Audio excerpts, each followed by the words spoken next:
السلام عليكم ورحمة الله وبركاته. الحقوا يا ناس الحقوا، انا النهارده هعمل فرخة. محدش يضحك عليا. النهارده بقى رحت جبت فرخة غالية والله قوي. انتوا عارفين حتة الكتكوتة الصغيرة دي قطعة كام؟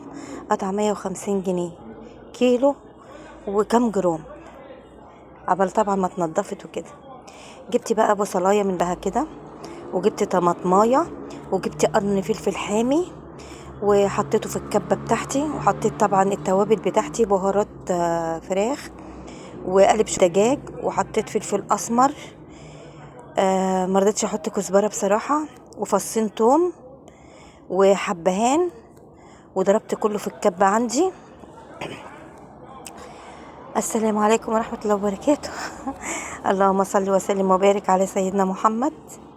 ضربت ضربتها بقى في الكبة بتاعتي كويس. وهنا مسكت الفرخة، طبعا كنت منضفاها، غسلها بالليمون والدقيق والملح بقى ايه.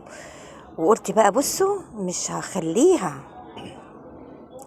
المهم كنت محضره الدقه بتاعتي بقى، لازم انغزها كده عشان تشرب من اسمها ايه يا جماعه، معلش، الإدام بتاعها، او الحاجه اللي انا عملتها يعني.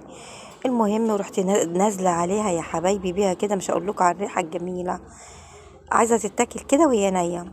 انا المفروض بصوا احطها كده من غلوان الحاجه. بصراحه الحاجه غاليه جدا، بس انا النهارده بقى ايه، بعزقت وجبت فرخه عملتها لهم.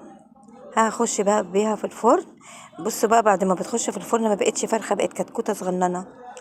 بصوا هي مستويه، بس انا كنت لسه مطلعاها من الفرن بصراحه، مش قادره امسكها من السخونيه بتاعتها. يلا يا حبايبي، اللي ما اشتركش في القناه يشترك في القناه، عشان انا ايه اللايكات بتاعتكم دي بسعد بيها قوي.